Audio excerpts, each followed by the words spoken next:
welcome to this training showreel from Lawhound.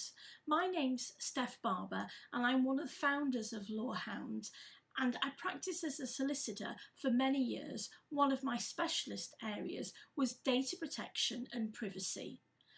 We've put together this sample video to provide an insight into the sorts of training videos that we have available for GP surgeries.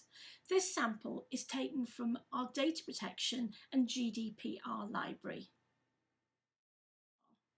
So let's start by saying that GDPR is definitely here to stay and it will become law in 2018. GDPR started life as a European directive, and so a lot of people have assumed that when the UK leaves the EU, that's it, we can forget all about it. However, our government has announced its plans some time ago, and they are committed and have stated that GDPR will become law in May 2018, and Brexit will not have any effect on this. So why have they done this?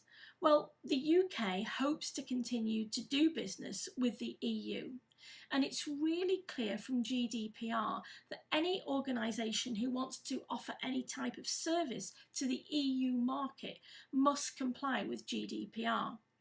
So to protect the UK's business interests, the UK has to comply with GDPR, and so all organisations are affected by it. So, okay, after Brexit, there might well be some tweaks as to how it works in the UK, and there are likely to be minor things, but the core things are going to be staying close to the rights and obligations that are contained in the original GDPR directive.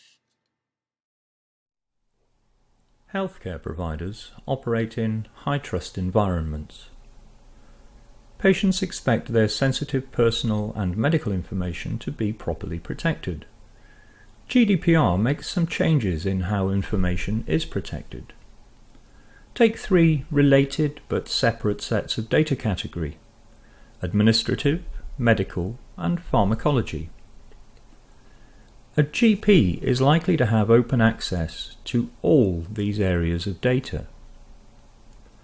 A nurse may well have limited access, particularly if she attends the practice only for blood tests.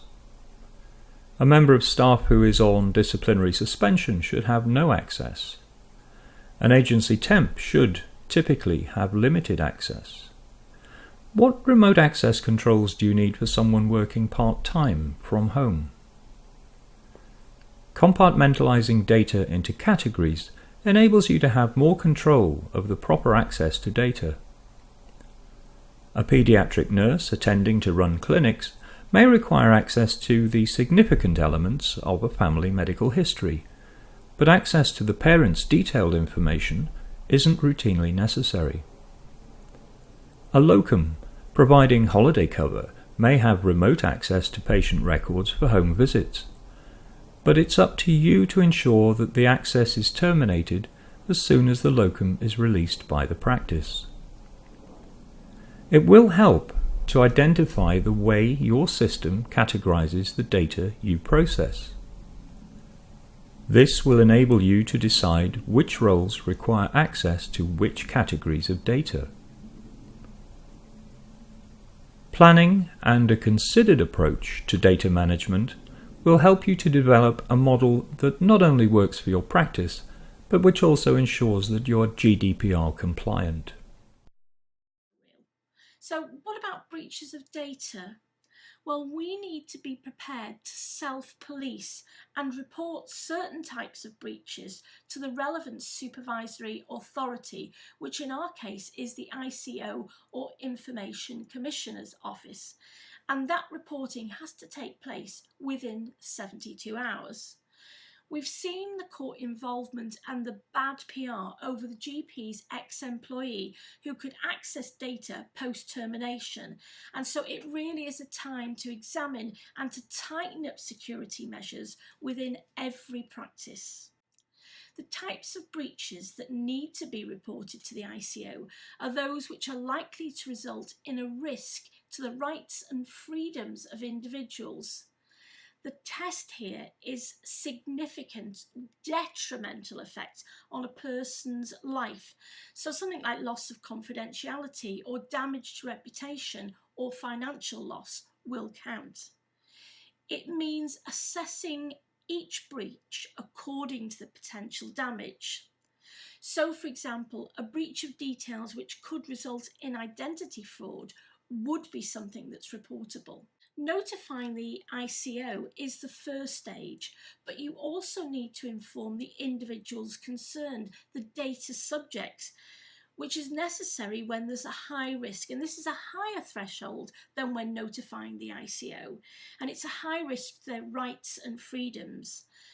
And this means every member of your staff understanding the significance of the sensitive data that you hold and the risks that are involved in breaching these requirements to the very future of your practice.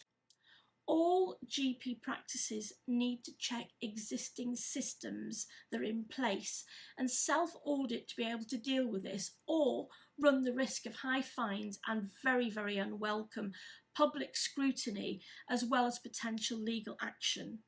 In our next video, we're going to be examining how to audit your practice. Thank you so much for watching our show reel. We hope that it has given you some insight as to the types of training that we offer GP practices. If you have any queries or would like to discuss any aspect of training, then please do get in touch. You can email us at the team at lawhound.co.uk.